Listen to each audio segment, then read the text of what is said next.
Apple was dying, not struggling, not stumbling, dying. And nobody, not a single person in that building, knew how to stop it. The money was almost gone. The ideas had completely dried up, and the clock was ticking. 90 days, that's all they had left. 90 days before one of the most iconic companies ever built ceased to exist, forever. Think about what that actually means. The company that would one day become the most valuable on Earth was weeks away from total financial collapse, from bankruptcy, from being erased from history entirely, permanently, gone. They had already tried everything: new leadership, new products, new strategies, all of it.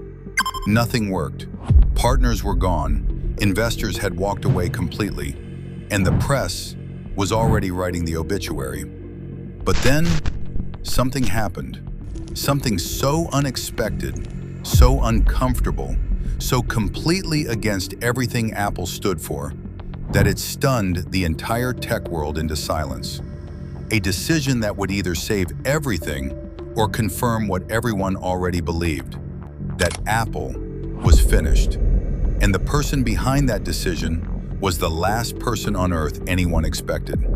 What they did next was the most important financial decision in Silicon Valley history.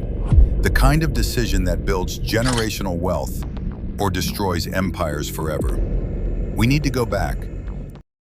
Hi, I'm Eric, and what you just experienced is only a glimpse. Every story on this channel goes deeper than the headlines. Behind every fortune made, every empire lost, there was one moment, one decision, one day that changed everything. Most people never hear the real true story. You're about to. Subscribe, because what's coming, you won't see anywhere else. Talk to you soon. Apple wasn't always the most valuable company on Earth. Hard to believe, but there was a time when Apple was a punchline, a cautionary tale about what happens when a company loses its way. A brand that had fallen so far, so fast, that industry experts were openly writing its obituary in major publications. In the early 1990s, Apple had everything going for it: a loyal customer base, innovative products, a brand people genuinely loved. But behind the scenes, the business strategy was a complete disaster. Too many products, too many versions, too much confusion. A lineup so bloated and unfocused that even Apple's own employees couldn't explain what they were selling. Costs were spiraling out of control. Revenue was collapsing fast. And the board, in what they believed was a bold and necessary move, had forced out the one man who built the whole thing, Steve Jobs. Gone, just like that. And without him, Apple began a slow, painful, very public decline into irrelevance. By the mid-1990s, Microsoft had won the personal computer war. Windows was on every desk, in every office, in every country. And Apple was becoming dangerously irrelevant. Market share collapsed. Losses mounted quarter after quarter. And then came the series of decisions that nearly finished them completely.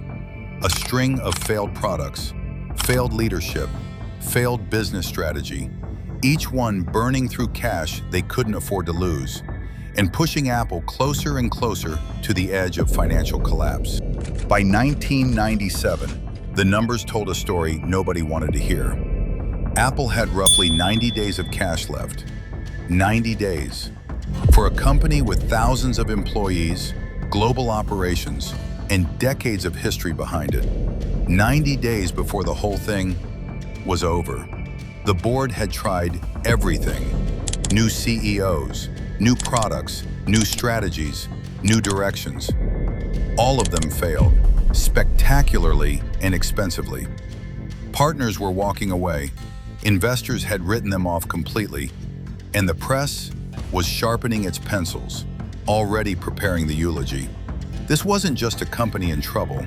This was a company standing at the edge of one of the most dramatic financial collapses in the history of American entrepreneurship. And the worst part? Nobody inside Apple had a plan to stop it. And then someone made a phone call. A call that would either save everything or confirm what everyone already feared. And it all came down to one day. This was the day everything changed. August 1997, Steve Jobs walked back into Apple headquarters, not as a guest, not as a consultant, as the man in charge. And the first thing he did wasn't launch a product. It wasn't cut staff. It wasn't restructure the business. He picked up the phone and made a deal with the one company Apple had spent a decade treating as its mortal enemy, Microsoft. Bill Gates agreed to invest $150 million into Apple. $150 million from the company that had spent years trying to bury them. The most bitter rivalry in tech history resolved over a phone call and a check. The reaction from Apple's own fans was immediate. They booed when it was announced, loudly and publicly. They felt betrayed, sold out, humiliated. Their hero had just taken a lifeline from the villain. But Jobs didn't care about the optics. He cared about one thing only: survival. Because without that $150 million, there was no Apple, no turnaround, no comeback. Just another corporate empire quietly collapsing into financial history. And the board had no choice but to watch. Because the man who had once been shown the door was now the only person standing between Apple and the most catastrophic financial collapse in Silicon Valley history. The clock was ticking. The cash was almost gone. And everything, absolutely everything, was riding on what happened next. That investment bought Apple the time it desperately needed, and Jobs used every single second of it wisely. By 2010, Apple had become the most valuable company on earth. The iPod, the iPhone, the iPad. Products that didn't just sell, they created entirely new markets from nothing. They disrupted industries. They changed human behavior permanently. They generated a level of generational wealth that no company in history had ever produced so quickly. All of it, every billion-dollar product, every record-breaking financial quarter, traces back to one day.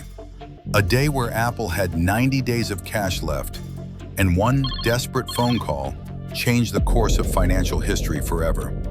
And here's the real lesson. It wasn't the money that saved Apple. $150 million was a gesture, not a rescue. What saved Apple was the person who knew exactly what to do with the time it bought. Because in business and in investing, it's never really about the capital. It's about what you do when your back is completely against the wall.